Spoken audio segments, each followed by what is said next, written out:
Welcome to another free first hour episode of the Higher Side Chats. I know we want to get into the action, but I have to ask that you help me armor us up a bit for the bumpy road ahead. Because I bring you the first hour of this show without unrelated ad nonsense as a proof of concept. And if you value it, then come over to THC Plus for the $8 a month and hear the full 2-hour interviews as they were designed to be and as you would enjoy them most.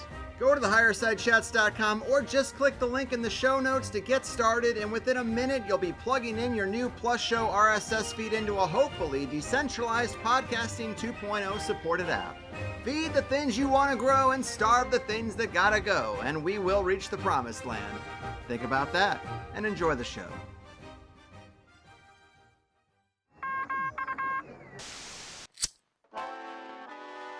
In the 1930s, President Franklin Delano Roosevelt addressed the nation through a series of radio broadcasts known as the Fireside Chats.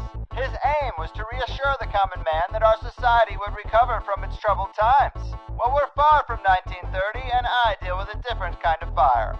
For a new era of worldly frustration, we offer a fresh conversation. I'm Greg Carlwood, and these are the Higher Side Chats. Here we go, Higher Side Chatters. From sunny San Diego, I'm Greg Carlwood, and I can't help but feel humanity is being steered in a darker direction than many people realize. Yes, we've been corralled into a global fear state for well over a year now, separated, locked down, and treated like the ignorant cattle they think we are. But what if COVID and the subsequent shot are not the main objective here, but the means to a much more concerning end? A full-spectrum biosurveillance state run by a cold, data-hungry technocracy. Many people would say this is too far-fetched, but I would ask them, when did the mindset of the Capstone Cabal really ever change? The history of empire is a series of stories surrounding abuse of power, colonization, and enslavement. But the technology has finally caught up to their lofty dreams, and colonization is no longer about taking over new lands, it's about taking over your body.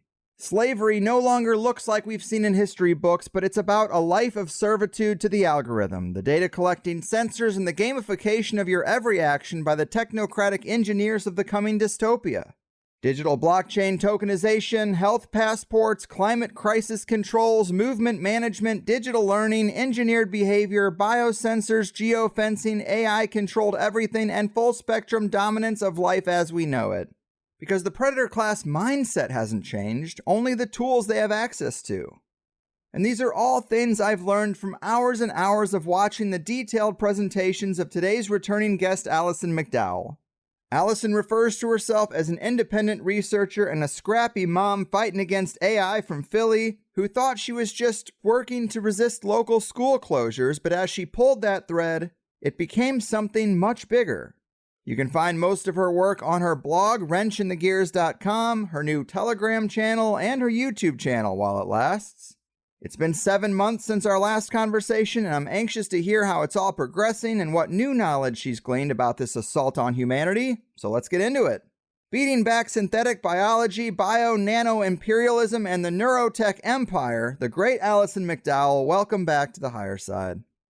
Oh, thanks for having me. I'm glad to be back. Yes, I really can't overstate how important I think your work is and how lucky we are to have you here. Thanks so much for doing it.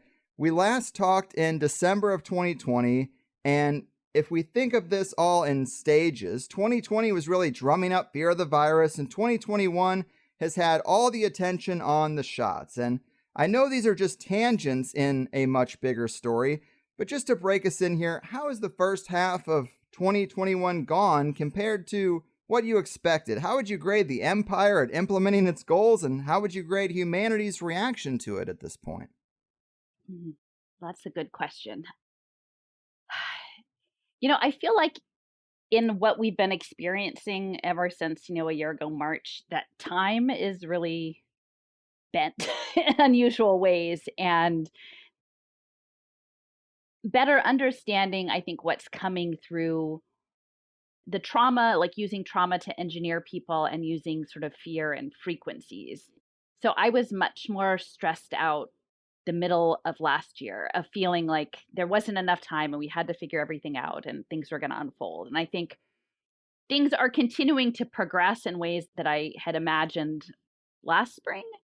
but the time frame is a little bit more stretched out, which doesn't mean that I think it's not going in the direction I think it's going, but I think we need to, moving forward, that they use confusion and uncertainty and fear to their advantage.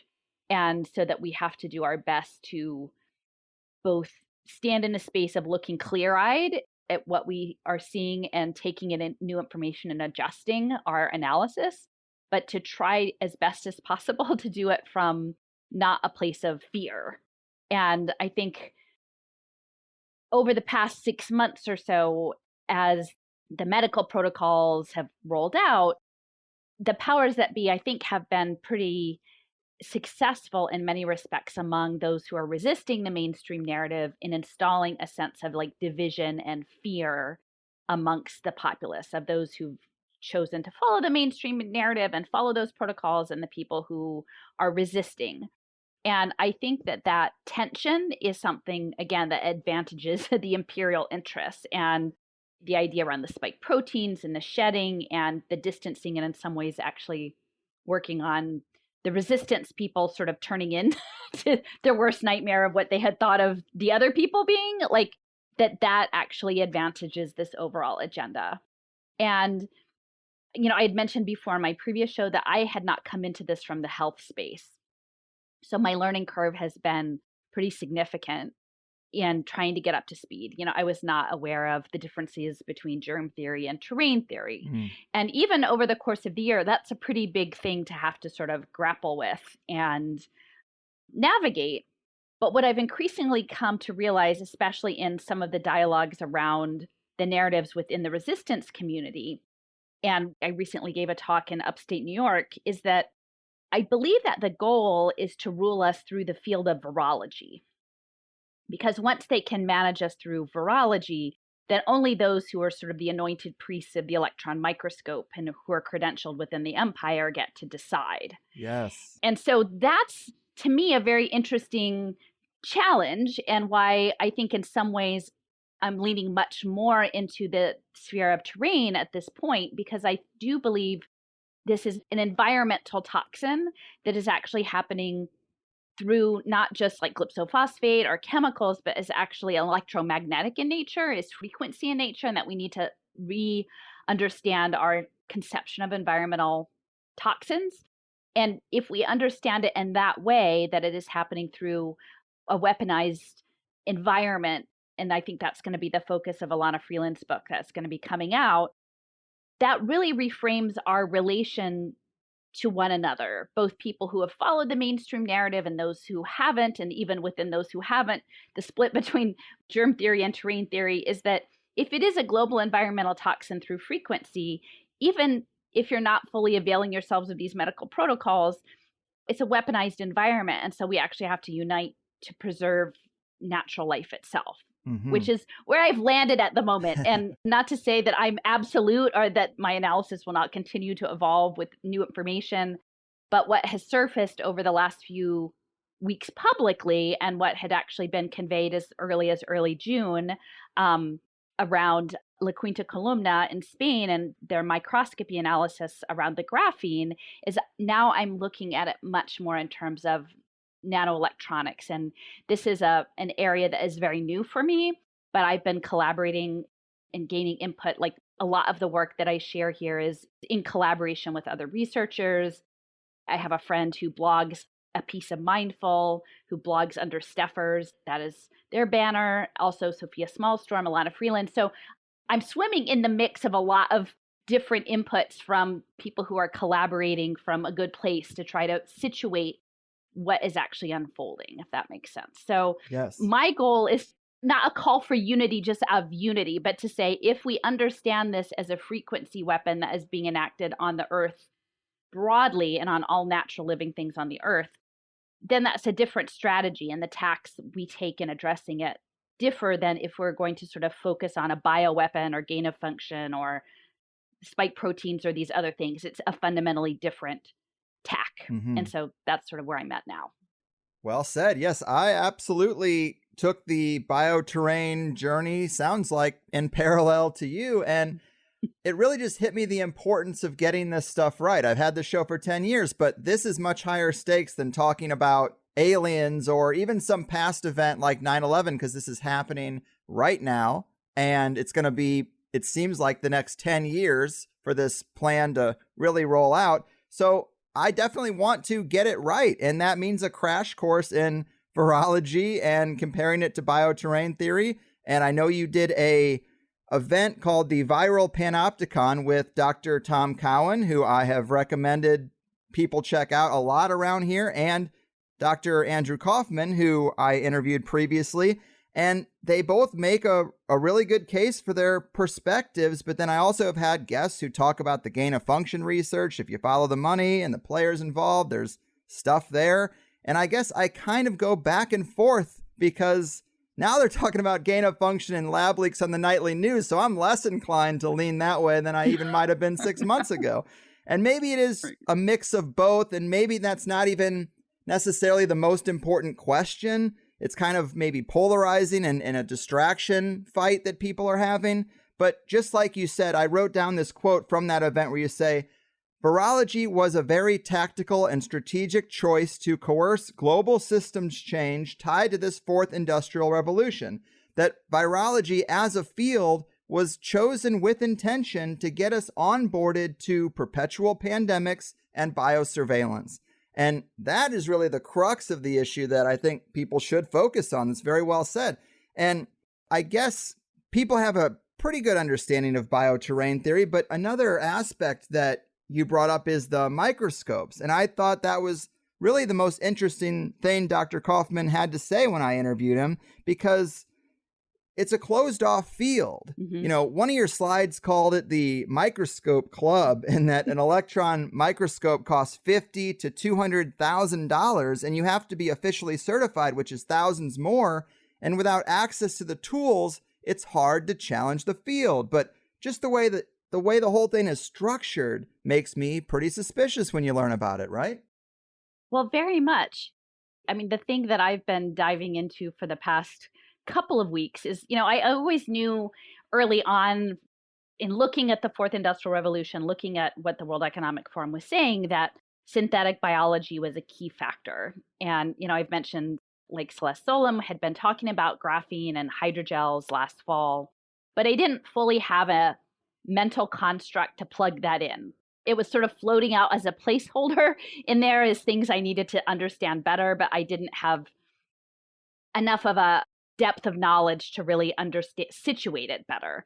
And so now with looking into graphene as a significant material, and whether or not certainly we need additional research from additional parties on the nature of what's in vials and other medical instrumentation to determine and reconfirm that. And again, that's the challenge, is who is willing to do that work, right? Because if you're credentialed within the system, how many people are willing to risk their careers? How many people are able to get access to the microscopes? It's very challenging. So as I've spent more time understanding the last few weeks, the use of the nanotechnologies, the biotech systems, the engineering of life itself as a programmable system. And of course, all of this is framed in a benevolent way.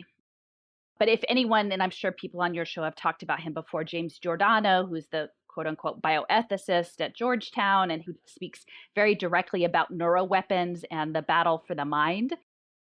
Once you understand that being able to control especially brain function, which is a particular concern, and crossing the blood-brain barrier and mapping the neurons of the mind and the technologies that are in place to both map and influence how neurons act as almost like machines and switches to turn things on and off, which was sort of a central feature of the presentation that I've recently given.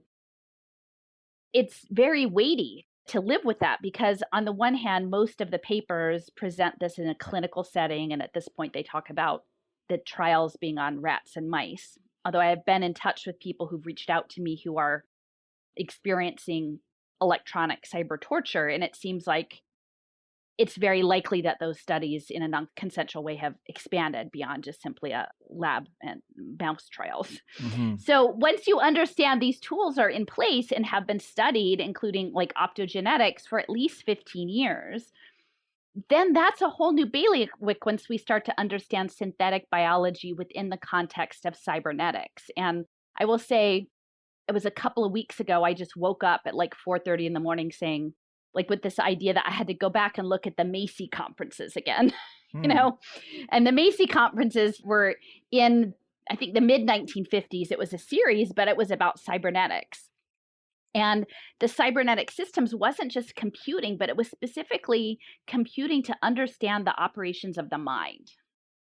And so this quest to get into the mind and to manipulate, to map, to control the mental function. And we know that there have been very, even high level interventions in the 1960s, and it's hard to even imagine how far things have gone that are not, openly available on YouTube.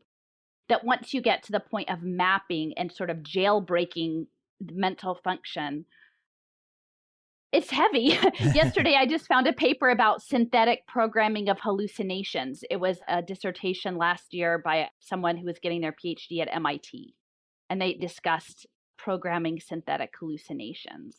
That essentially it would be augmented reality, but instead of using your eyes, they would project it directly onto your brain. And so that you would experience visual and other kinds of hallucinations. And that's coming out of the war machine, Right. And that's really interesting because I've heard several astrologers actually talking about the next couple of years. And based on the position of the planets and the certain energies, they framed it as a era where you won't be able to trust your own eyes and ears any more than you could previously. Like the mainstream narrative will be even more sophisticated at being manipulative. And that ties right in there to what you're saying. I mean, that is the road they're trying to pave. And let's talk a little bit more about graphene, because I hadn't really heard of this until your presentation. And terrain theory is relevant because this is how they're altering the terrain. This graphene is a huge part of your work. It seems to be the red carpet with which the biosurveillance state is being rolled out on. You've said you expect it to be as ubiquitous in our culture as plastics are now. And I've seen debate over if graphene is in the COVID shot. Is it or is it not? But you presented this article from the scientific journal Nanoscale from 2016 that says functionalized graphene oxide serves as a novel vaccine nanoadjuvant for robust stimulation of cellular immunity. And it goes on to say, too much exposure may induce cytotoxicity and lung disease. Sounds like the symptoms of COVID itself, really, but it's certainly been presented as a substance in some vaccines, but it is a lot more than that, right? I mean, if it's going to be as ubiquitous as plastic, it's going to be everywhere. Yeah, and I think it's already in many things. So essentially, it's important to understand that graphene is the first two-dimensional material. And my assessment in some ways, and I would be interested if you have any insights from your other guests, but that what is underway in this transformation, and it links back in many respects to my previous work around digital identity and ledger systems and blockchain and tracking behaviors, right? Locking in these ledgers that create digital twins, is that this metaverse that is being designed in this gamified scenario, the link of the entertainment industry and the defense industry and the video gaming industry, of creating a virtual reality that exists in two dimensions, which is much more easy to manage and navigate from a military standpoint when you understand all of this tech is military in origin. So my sense is that one of the things on blockchain, there's a woman named Melanie Swan has done a lot of work on transhumanism. And actually, MIT has done considerable work for over 20 years with their goal of uploading consciousness. And they define it as a substrate independent mind. And Melanie Swan speaks of transhumanism and blockchain as essentially you're digitally twinning brains and setting up brains as decentralized autonomous organizations. And so if you imagine your digital twin in your mind, and this is something that's also being worked on by Nippon Telegraph and Telephone, they're actually imagining digital twins where it's not only that your behavior in the real world affects your digital twin in the virtual world, but at some future point, your digital twin in the virtual world could go off and do something independent of you, and then it would be reflected back in your material self, which is crazy. Like, so there's this portal going on.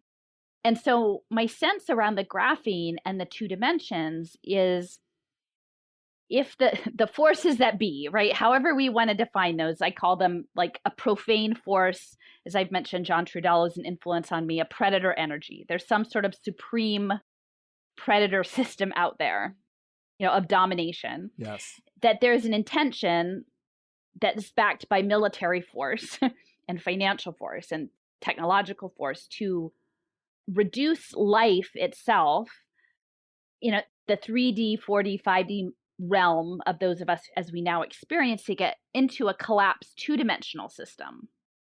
And so the use of the graphene is a way of almost capturing and mirroring our life process into the metaverse. And a lot of that is through electronic signaling. And graphene is very electroconductive. It's very strong. It's very flexible. It's just like one atom thick. And they equate it to diamonds. Essentially, they say it's the wonder material for everything.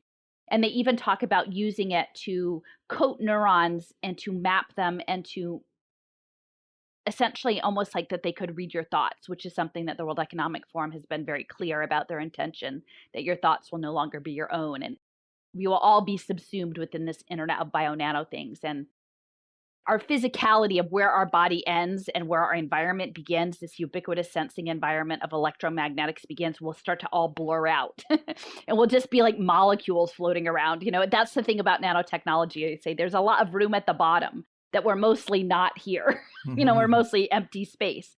And so I think that's the thing for graphene for me, is that it's not only going to be in biosensors, and that is central to the Internet of Bodies. And, where I was 6 months ago was really focused on wearable technology, right? Smart shoes, smart shirts, brainwave headbands, Fitbits, all of these things within the context of human capital finance. But now it feels like they're not just learning you from the outside in, they're going to learn you from the inside out, even down to the level of the chemistry of how your mind functions and the frequencies of how your mind functions. So it's both ends towards the middle. And the other piece about this with the hydrogel is that graphene is used with hydrogel. It's used to model soft tissue in people, like for tissue repair, but they're also using graphene hydrogel in soft robotics. And so you'll hear in the space, they'll talk about this woman, I think it's Amy Cruz, who's with Platypus AI, and she was formerly out of DARPA, this idea of a centaur, like human computer collaboration, and that there's sort of a continuum of centaurs of humanized robots and roboticized people, and that there will just be this sort of gray area in the continuum. And so if you imagine that graphene is being put into roboticized people, but then it's also being used in the soft robotics to make them more human-like and to operate in a humanized environment, that it's both ends of the spectrum. Right. Man, I wish I could say I've talked to a lot of people that are on this page, but I really haven't. I mean, you are on the cutting edge of this stuff. I know it's hard to articulate sometimes because the concepts are barely even developed. So I will say Amazing Polly actually did have a really helpful interview about the soft robotics. So I would recommend, I don't know the exact title, but Amazing Polly did. I just want to give credit because that was actually very helpful for me as well. And talking about the magnetosphere and tracking thought waves and brain waves. Sure. But centrally, I think the frequency and the molecules at the nano level are where the focus needs to be. At this point, I think we need to start to move away from all of the limitations of the COVID narrative and to move into these new areas of microelectronics. Yes, that's exactly what I was going to say, is so many people still seem focused on, well, what is COVID and how's the shot going? And they're really not getting this far down the road, except Sophia Smallstorm, who you mentioned, friend of mine. She is a fairly regular guest here. She's on this page for sure. She's very much so. Yes. She's has done a lot of work on biocomputing as well. So yeah. Yeah, and this graphene stuff, if people are skeptical or unfamiliar, just Google it and then click on the shopping tab, and you will be presented with so many items: graphene pillows, graphene powder, graphene spray for your car tires, all kinds of strange stuff. It's out there. The one that I thought was interesting was a graphene lined self-heating smart hoodie for all you people who need that in your life. But it is coming. Well, and it's going to be framed also within the climate, because we know that the fourth industrial revolution is working both. It's all about ubiquitous sensing, and that links to what I've talked about in the past about the global human bond markets and social impact finance, which are about managing people and managing the environment. But because it is central in conductivity, it's going to be used for the sensor-based technology. It's also being used for batteries and energy efficiency. And so it's the wonder material narrative that is being sold is going to interface with the smart cities. And there's a gentleman, I believe his name is James Tour, Tour, who operates out of Rice University. And people who've been following the narrative over the past year may be familiar with quantum dot tattoos, and that was work that moved from MIT to Rice. But Rice University has their own special graphene lab where they're working on using lasers, and that essentially anything that is carbon, they can use a directed laser on and then turn it into graphene. And so, and it's conductive. And so what they're saying is they can put graphene tattoos, and this is not quantum dot, this is like a burned etching, but it's not actually burned. It's just they've materially changed the construct into graphene on boxes for tracking, because this is central to supply chain tracking. But we have to understand that life itself, including our human lives, are part of the supply chain now. But putting it on food items, on potatoes, on coconuts, everything becomes a trackable item in this larger planetary computer. But the planetary computer is being run by the predator force. Yes, yes. And another little quote I had written down here was in relation to graphene and all these products, and maybe it is in the vaccine, maybe it isn't. When they say it is an adjuvant, I've heard that when you list the ingredients, sometimes the adjuvants, the preservatives, the add-ons, aren't really kind of in that ingredient list. So I could see why maybe some people get confused. There seems to be enough of it out there, whether it's in the shot or not. But you had said they're playing with dosage, and they're not going for this goal of mass death, but mass colonization. And they're kind of throwing it all into our society to see how much of it we can take, how much exposure we can handle. And they're trying to dial it in to the degree that, you know, it's maximally beneficial for them. I think that's a great point. Yeah, and I want to say, actually, that's sort of Stuffer's assessment that helped inform that analysis. But concurrent with the work that I was looking into in the nanoelectronic space, I have a friend, his name is Joseph Gonzalez, and he's a career coding professional. He's worked in AI and blockchain and video game design. He's very knowledgeable. He's a combat veteran and knows a lot about signals intelligence and electrical engineering. He's a very brilliant thinker. So what he had actually represented when I was looking into some of this, that there were some documents from the Air Force around information warfare.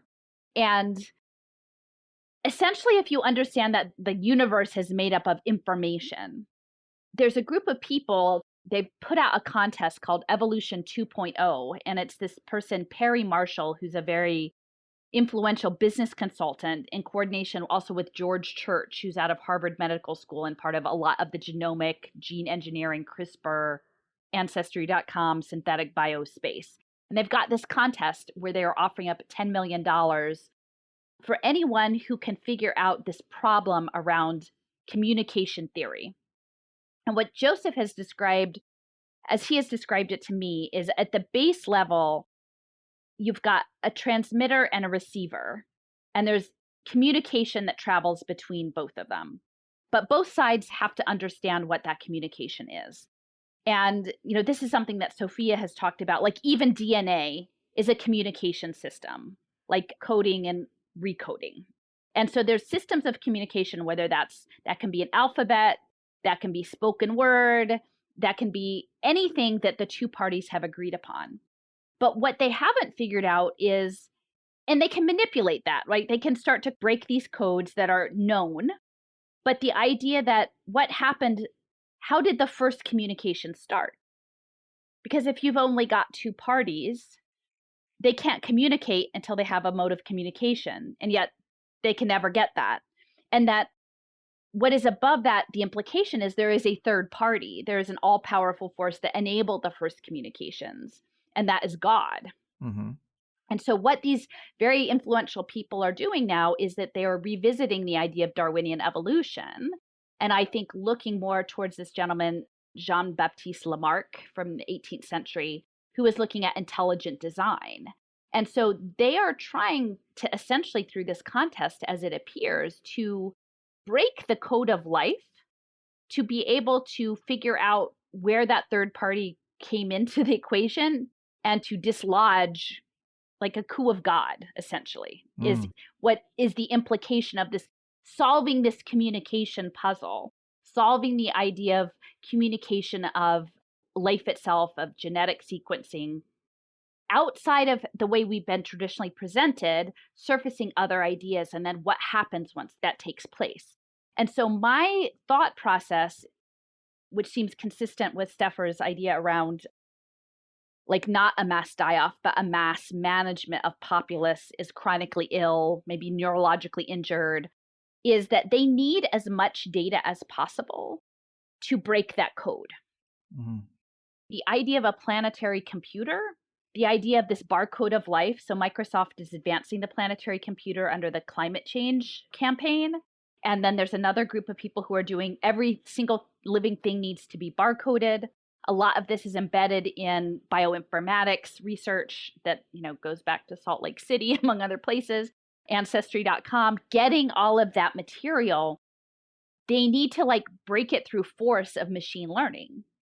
And so if you imagine, once you start looking into nanoelectronics and optogenetics and using magnetism to control and map neurons, because for this, what MIT has said, what their goal for a substrate independent mind, which could be the hive mind, right? The blockchain, the ultimate blockchain mind, is that they need neural mapping.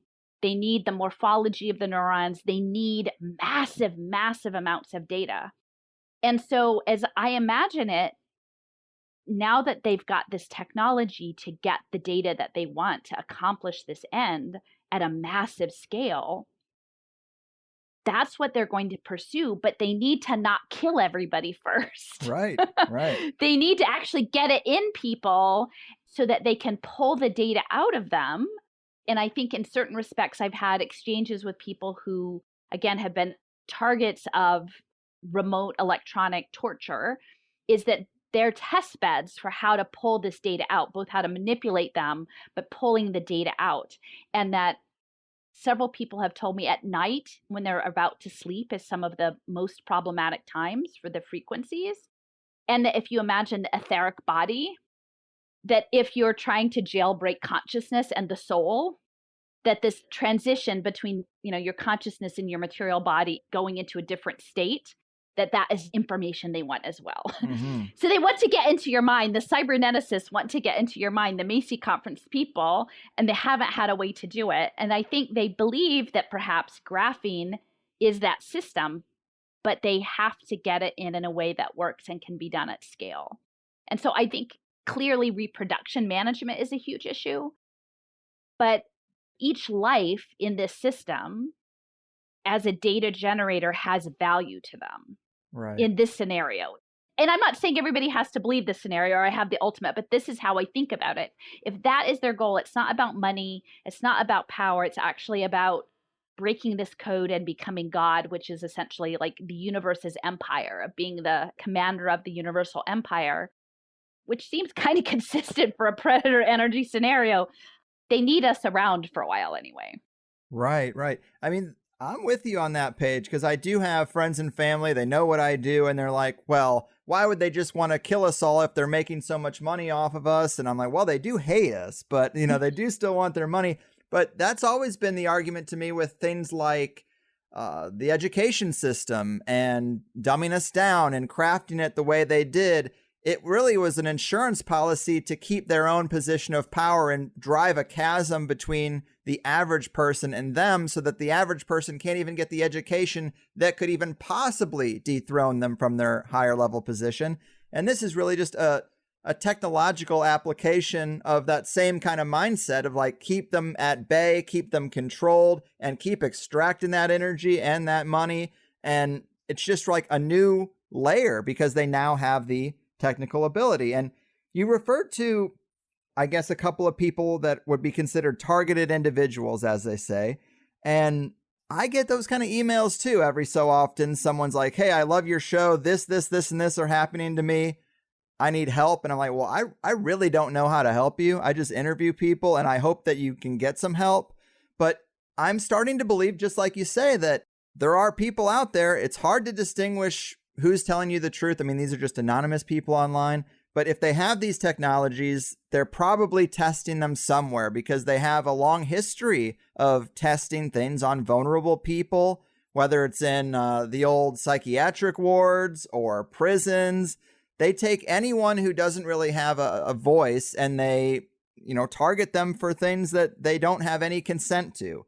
And I could see some kind of field testing of this very stuff you're talking about going on. And I guess you're hearing more and more people report that to you. Right. Well, and I would say, so not that I have a whole lot of, I certainly know that most of the stuff that is happening through United Nations. So I'm not saying this because I believe that they will in any way seek justice for these individuals, but even they were sort of compelled to last year start looking into like human rights abuses and torture and acknowledging cyber torture. So, those weapons, and even I was looking back at the time, Dennis Kucinich in 2001, I found proposed legislation that did not pass. He reintroduced it again, but it was about space weapons, psychotronic weapons, electronic frequency weapons, chemtrails. All of these things were listed in his proposed amendment for keeping space a peaceful place or what have you. So, in 2001, they were already listing all of these kinds of weapons that could be used. And why would you do that if they didn't exist or you didn't anticipate that they would exist? If you understand MK Ultra, the other thing is there's a sense of collaboration in this, in that we all have different information to share. So I gave a presentation in Tucson last month, and the focus was on gamification and smart environments and human capital finance. And so one of the individuals who had talked to me, because part of it is electronic torture, but the other part is harassment. And actually, if you start to understand the systems that are in place, it helps people understand what's happening to them. So we were speculating that maybe that there were gig economies set up in harassment, right? That there are networks that could then target people through the gamification, that people may be participating in these platforms, not realizing that it's not a game, that the person being targeted, that it is not LARPing, right? And so this aspect of the gaming, and then also within the understanding of synthetic biology and biotech, is that they are weaponizing bacteria and fungi and archaea. I don't know what archaea are, but for all of these things. And a lot of people have talked about actually having like fungal elements, right? They're harnessing the biological imperatives of non-human organisms and implanting them into people for uses around electronics and other mechanisms. So to me, you don't know, right? Like we don't know one another, but I think you weigh the information and then you weigh it against what you know. Well, yes, the UN is looking into this. Yes, people know that such weapon exists. Yes, we know the history of empire and how these things work. So to me, I don't ever say I have the absolute answer, but I think there are things that help me think about the larger construct. And I think particularly if you look at the emphasis that is coming around sleep aids, apps around sleep, smart beds. I've seen apps for babies in sleep, baby monitors. Oh, yeah. If you start to imagine frequency weapons, remotely weaponized frequencies, and not simply just to cause harm, but to extract data. And if you understand that the goal may be to extract data for machine learning towards accessing pieces of the puzzle that this predator energy wants to accomplish an end. Mm-hmm. And that they probably have like a whole lot of Fitbit data, right? Like step count data, all the crazy people who are wearing, like that's probably kind of boring at this point. But they want these other bits. And that's why I've talked a lot when I reflect on my work in the education technology space, that the emphasis that they're doing on social emotional learning on children, that ties to apps, to behavioral compliance apps in classrooms, to brainwave headbands, to different things. Like they want that data. They really want emotional data as well. They want sleep data. They want every bit. And if you look at Google had a thought experiment, like foresight video called The Selfish Ledger in 2016. And I mapped out all of the concepts in that. But one of the key elements, and that's where I learned about Lamarck. So, if Google Alphabet is positing like, hey, we should go back and look at intelligent design and Jean-Baptiste Lamarck and how it all relates to sustainability in the United Nations, then we should probably pay attention because they tell us, and then we should just listen and look into it for ourselves. But they actually posited this future of filling in your digital twin, and that this AI consciousness would see like, oh, there's a bit of data that's missing. How can I look at your profile and design an app or a system that will fill in that missing piece? And then I can 3D print it, and then I can price it so that you'll buy it, and then you'll have it in your hands, and then I'll get that bit that I want, and then repeat, rinse and repeat. And that's what Google has already said. And once you see their hands in blockchain healthcare and smart cities in Nest, and then knowing how now, even within Amazon, all of the edge computing systems are starting to work together. This idea of smart ubiquitous sensing environments, and at the nanoscale level, we're just a bunch of molecules. Like in some respects, I guess we are already merged with our environment, but the way our consciousness is, we still imagine that we have a corporeal self. But there are people out there, I believe, with very deep military knowledge, and I'm going to be doing a discussion, I don't know when this is going to air, on Saturday about MITRE Corporation and the history of MITRE and the Cold War and the weaponization of radar systems. So there are people who know. They've been talking programmable matter since the early 1990s, and we're it. Right, man.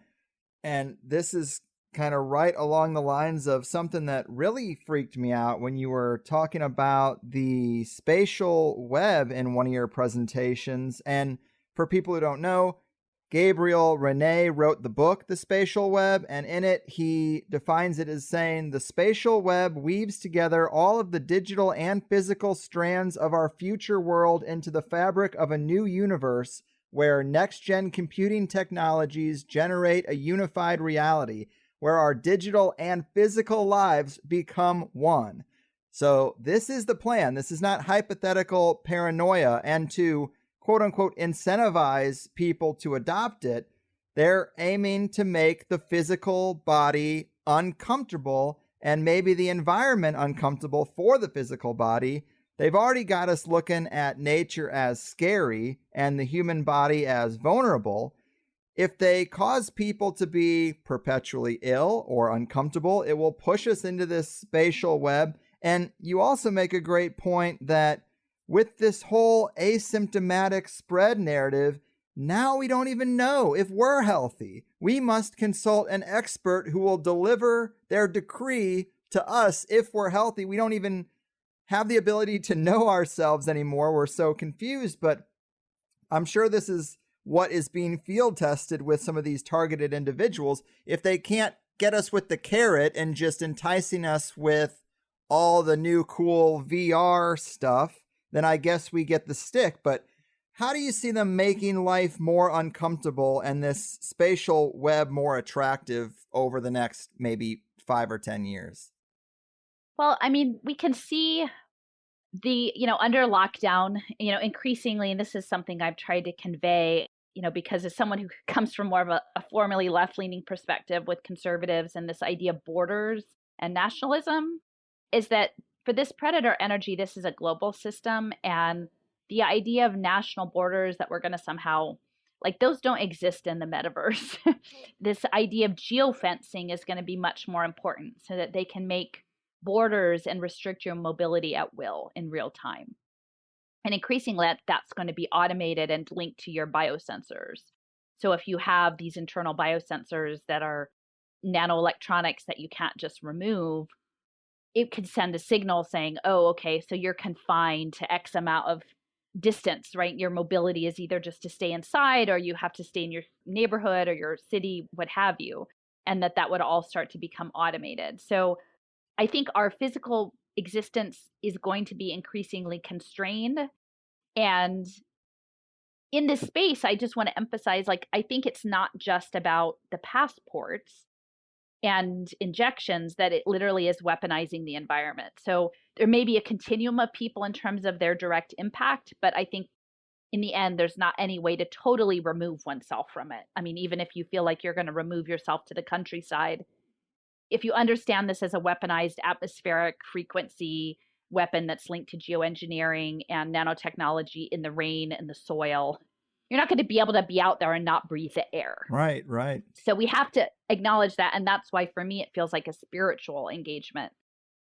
So physically, we will be limited. I think clearly we've been seeing people who have had negative health impacts, either as a result of injections or also like even whatever has presented as COVID, right? Like we don't know what kind of targeting has been happening in advance. These long haulers, are the long haulers people who are already subjected to different kinds of nanotechnology implementations.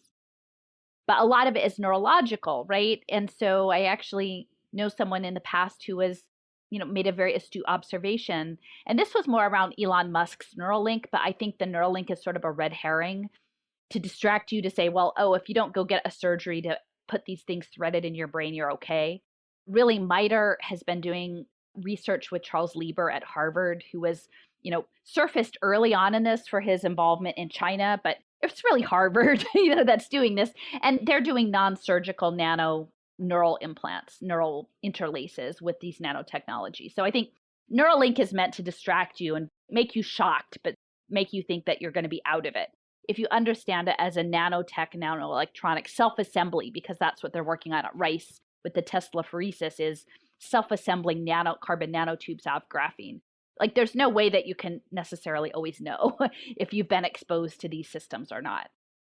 So within the neurological illnesses that are being caused, within the tremors and the seizures that people are having, so now there's going to be a whole nother, it's going to create a very convenient test bed to further interrogate these nanotechnology neuromodulation programs and maybe even advance it in a way that they can get, approvals for experimentation or states of exception to deal with all of the people who are having these problems.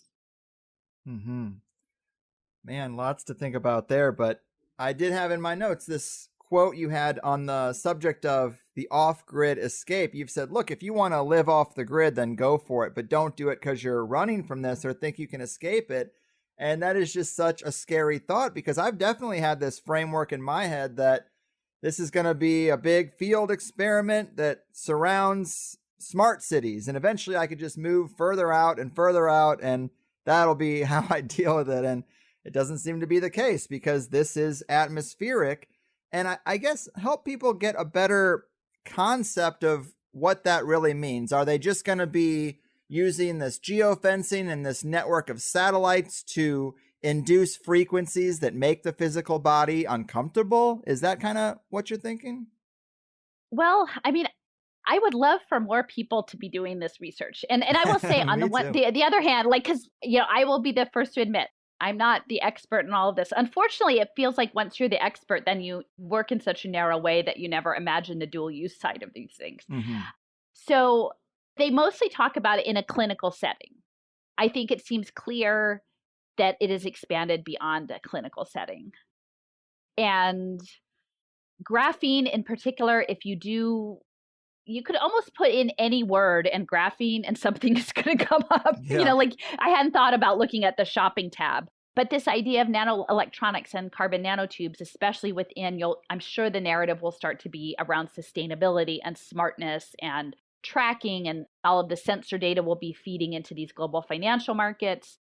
I don't know how all the frequencies will work. Like, I don't know if they're custom tailoring frequencies.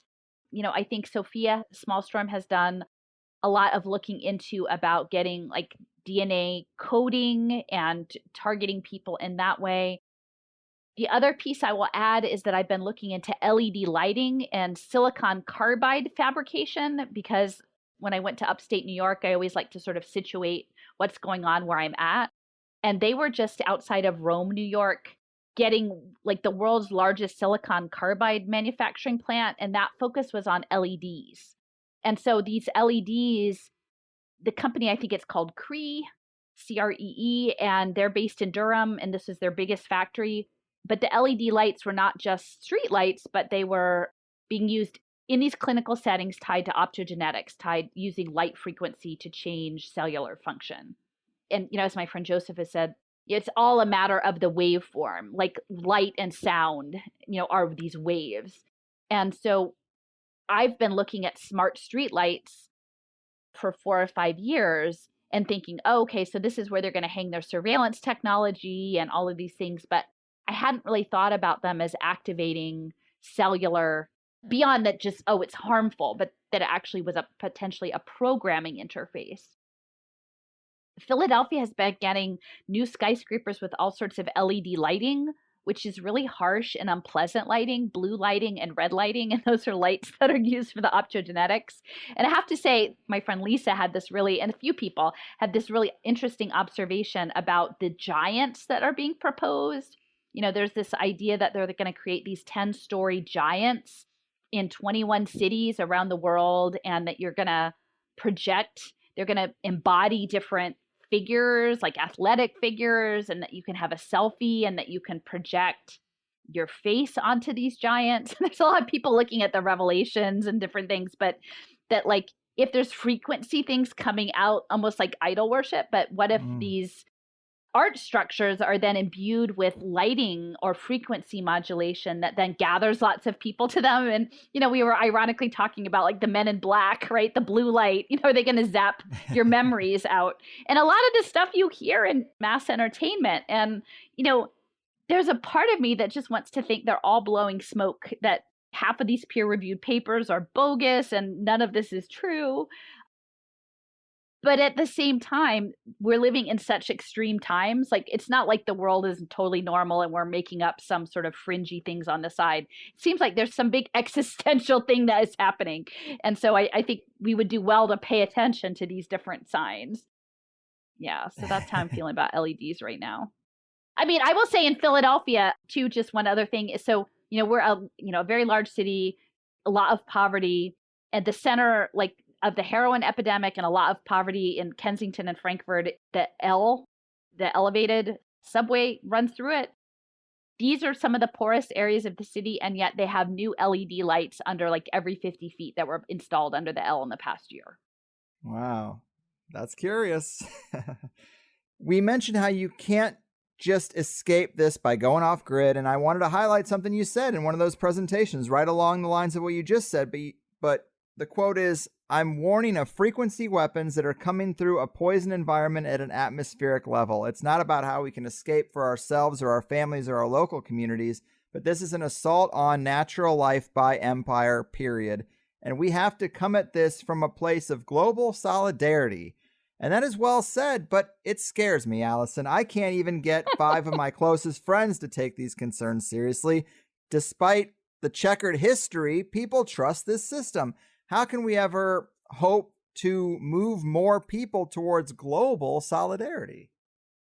I think you just have to tell the better story. It's about controlling the narrative. Yeah. If you understand nanotechnology, the power of nanotechnology is that it's so small, it has a disproportionate impact. Like, that's why it can be so toxic, because at that scale, even tiny scales matter. I don't know if I'm fully articulating it, but like, if you look into the research, that's why it's so potent, is at that small level, none of the rules apply. And it's incredibly powerful, even though it's incredibly small and actually invisible. So I think if we imagine the resistance, and if we situate it from a place of spirit and a place of non-judgmental spirit, knowing that people come to their sacred place in a lot of different ways, and that we should be respectful of, as long as people aren't hurting other people, those different positionings, that it doesn't take everybody. Right. It doesn't take everybody. And that what we should do is create a movement that people want to be a part of, which is why I've adopted sort of this dandelion motif, is that the things I'm talking about aren't related to COVID, because if we stay in their narrative, we'll never get beyond it.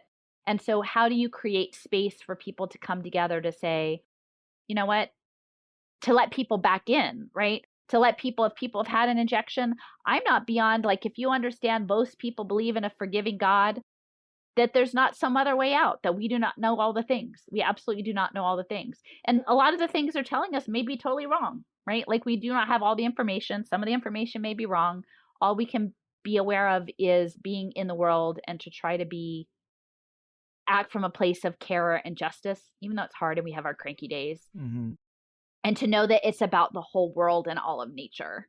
Like, it's not us against China. You know, everybody has their place. And to me, that's a unifying message. Right. It is a unifying message. And I used to have the goal many years ago of uplifting the conspiracy culture with this show, because I didn't like Alex Jones very much, but I didn't think he was necessarily wrong about a lot of the stuff he was screaming about. And I would go to conspiracy conferences, and I'd be the only person in their mid-20s there, and I'd see a lot of people walking around, the least healthy people I've seen, the most socially awkward or socially unaware. And there's this motif that going down rabbit holes drives you nuts and drives you into paranoia. And I really wanted to flip that and be like, actually, no, I'm going to try to prove that this worldview serves people well and can make your life better, because knowledge is supposed to be power. So if you have more knowledge about what's going on in the world, it doesn't have to drive you to paranoia. It can help you to navigate reality a little better, get a better, clear understanding of the game that's being played, and where you do have a fair shot at making it for yourself. And you probably do need to find a way to make an income without having a boss at some corporation. And you can pivot towards different things and use your skills in different ways than serving the system. And that was, kind of the goal. So I really think when you say we need to tell a better story, I mean, that resonates with me quite a bit. I mean, that's the goal. Not always the best at it, but trying here. I know. Yeah. Man, well, this has just been so insightful. I definitely want to keep hammering these things home as much as we can on this show, because it's very important. And apparently this is what I've crafted as my contribution to the world. So I at least want it to try to use it wisely and highlight people like you. So wrenchinthegears.com is your blog. Are there any future plans or events people should know about to get more involved in? Maybe 1 week out is a little soon, but anything further down the road? I don't have any specifics. I would just say if people are interested in the dandelion stuff, to look at the Dandelion Manifesto on my blog, Wrench in the Gears. And if you want to send me some dandelions, I used some from the UK, from England and Scotland when I went up to New York to take on the Empire. So that was great. I always like to get those and do your own thing. And if people are willing to send video of ceremony that you've done, of engagements. I did just get one from the lobby of the Moonshot Project in Tokyo in Japan. It was a dad and his toddler who went there and just left some dandelions on the leather bench there in front of the virtual reality screens and said, it's not okay. I'm not gonna let the transhumanists get my kid. And that was very moving. So we have agency. Keep in mind, I'm trying to figure out how to navigate this too. I'm taking a bit of a back seat lately, but do your thing, be empowered. Don't let this put you down. And please understand, like, consume media with discernment is what I'll say. And I say increasingly, I think it's about nanotech and frequency. At this stage of the game, that's where I'm at. And so if people are still angling on the bioweapon thing, I would say, like, to me, it feels much more like terrain.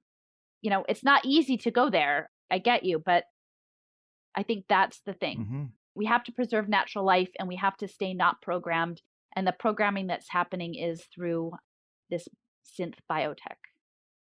Well, cheers to that. And it is important to remind each other that we are not alone. As you say, share what you're doing with people and use that tool of global communication and networking for something positive, perhaps. But Alison, you are the best, and I hope you know how much this work you're doing is needed and valued by a lot of people out there, me included. So thanks again, and keep fighting the good fight.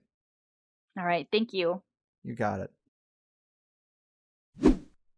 Man, oh man, people. Alison McDowell. Such a special person. Doing everything she can to educate people on this complex web of control and everything they want to come with it.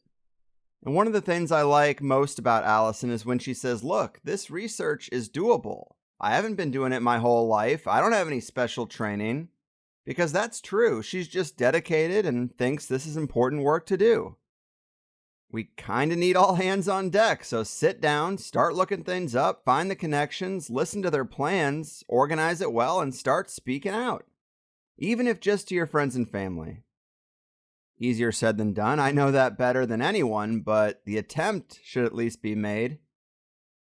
I think many of us do end up going down rabbit holes here and there with research when we have questions, and we'll find the same organizations, the same schools and companies. Doesn't really matter what it is. Pretty much anytime you look, more often than not, it's the very connections you would expect. I found a little something of interest myself the other day. I thought, well, who had Fauci's job before Fauci? So I just went to Wikipedia, and it looks like the director of the NIH was Richard M. Krauss. Funny enough, he trained at Barnes Hospital in St. Louis and then, surprise, surprise, joined the Rockefeller Institute and Hospital and rose to the ranks of professor. And there it is. From there, he was appointed director of the National Institute of Allergy and Infectious Disease. And as his Wikipedia page puts it, Krauss was among the first to perceive the, quote, return of microbes. Which sounds to me like we were getting away from germ theory a little bit until he reintroduced it. So he paved the way, and anyone interested in terrain theory and how we got phase-locked on microbes and viruses, thank this guy.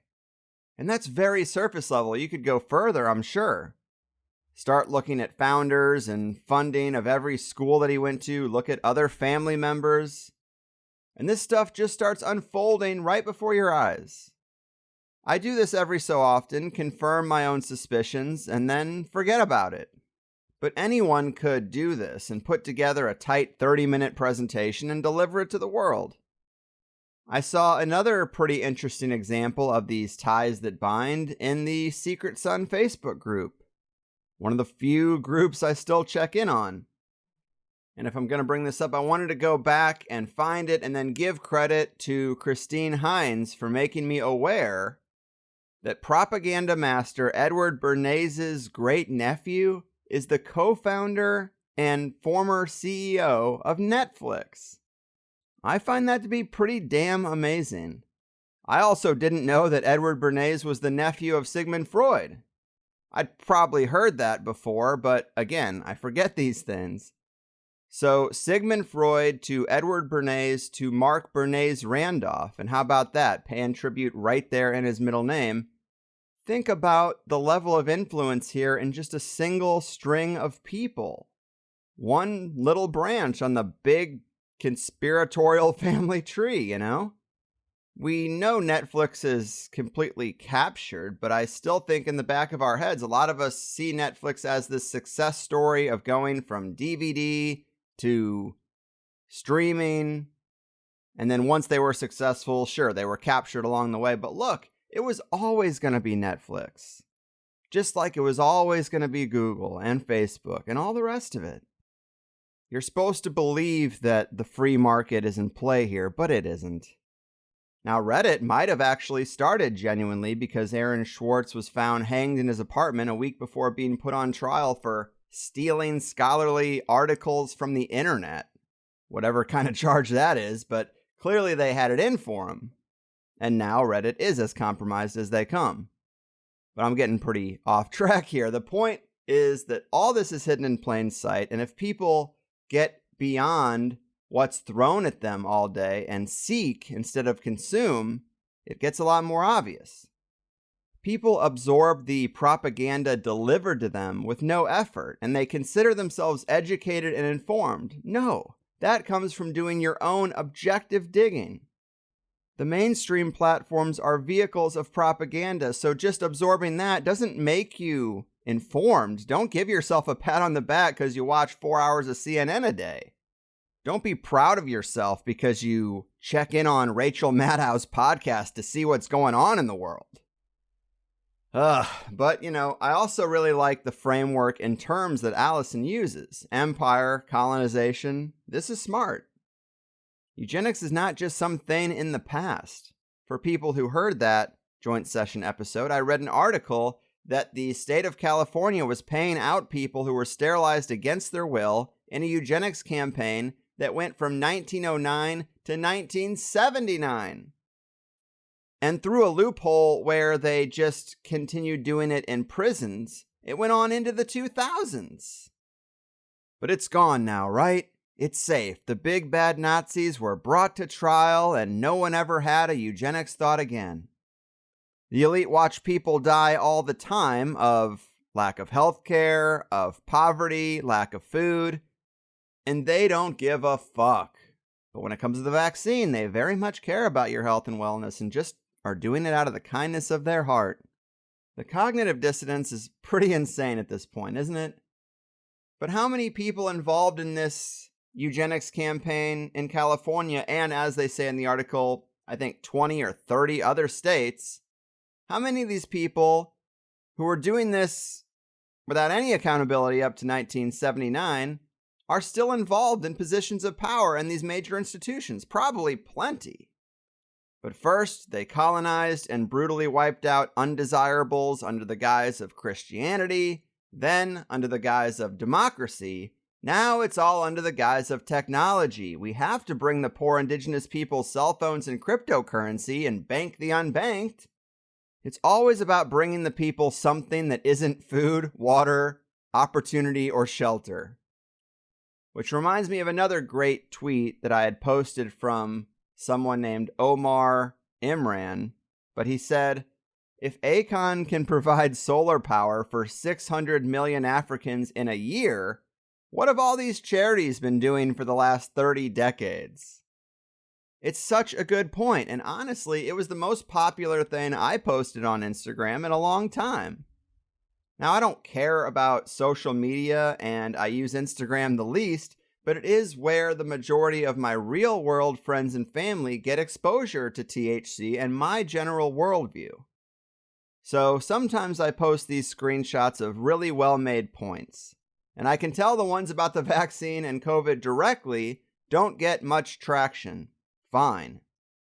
But when I see people who trust the whole mainstream COVID and COVID shot paradigm liking this post about Akon and the corruption of charities, in my mind, you're only 1 degree away.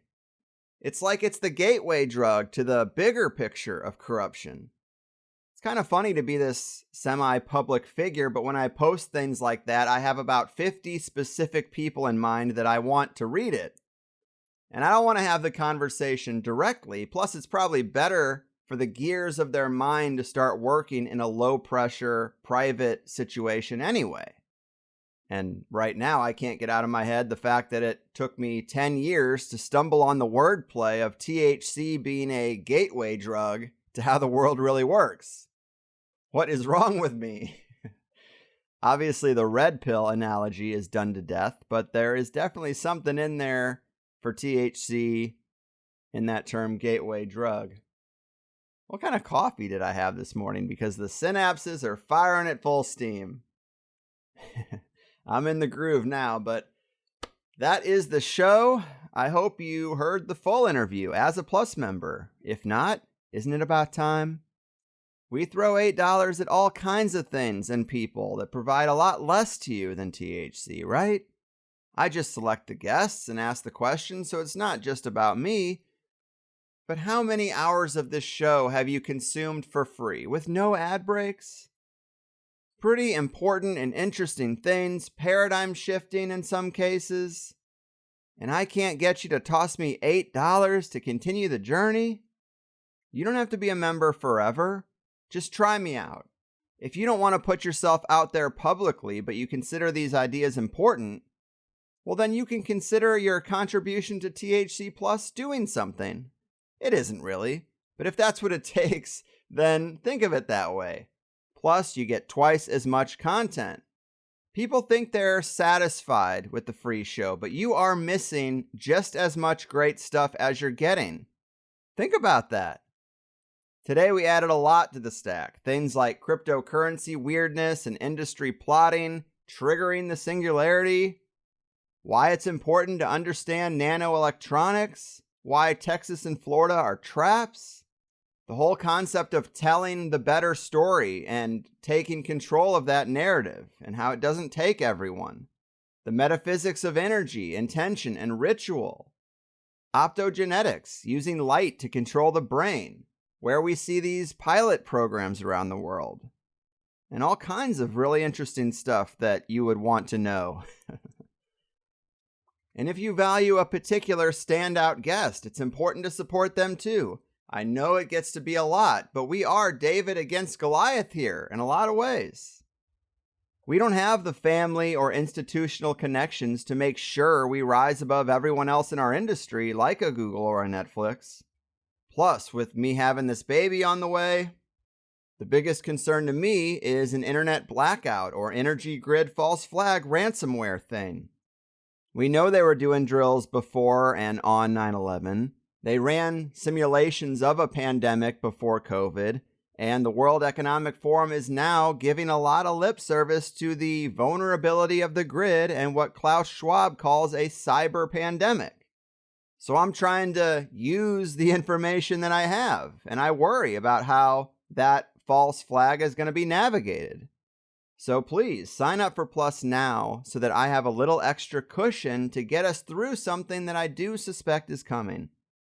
Which I should also say, if you have a talent for technology and cybersecurity and the sort of skills I would need in the very specific situation of the website going down and payment processors halting THC payments, and the need to go a bit more guerrilla style to stay in business, reach out to me now so that we can get a little bit ahead of this thing. I've got a good team who is working to improve the overall experience.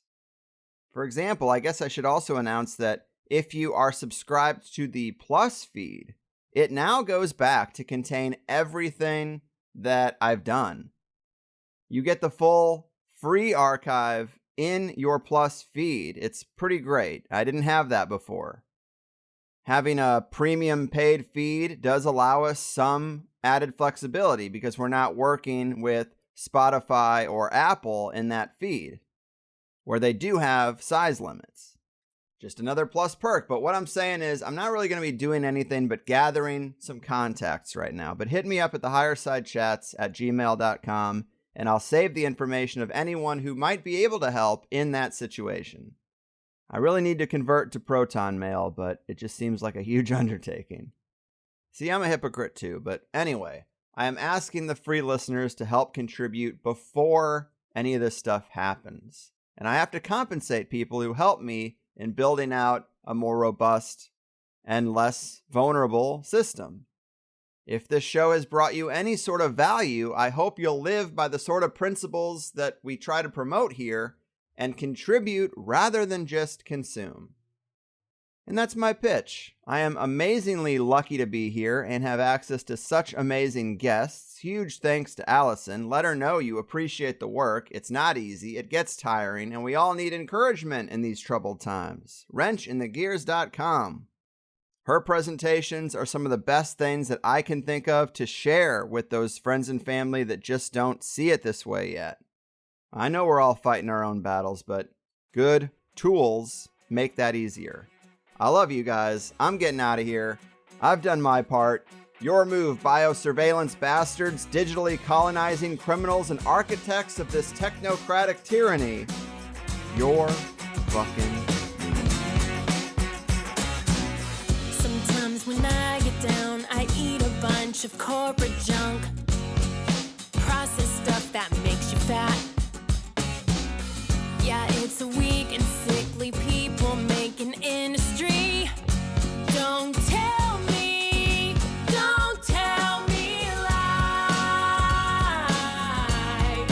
Discipline is no fun, I find. Denial makes it all gone. And I don't have to face it.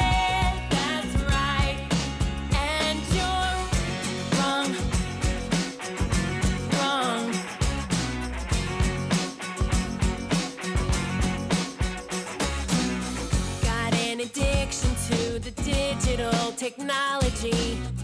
And every now and then I try to quit and leave it be. But it's too hard to turn it off, it's getting worse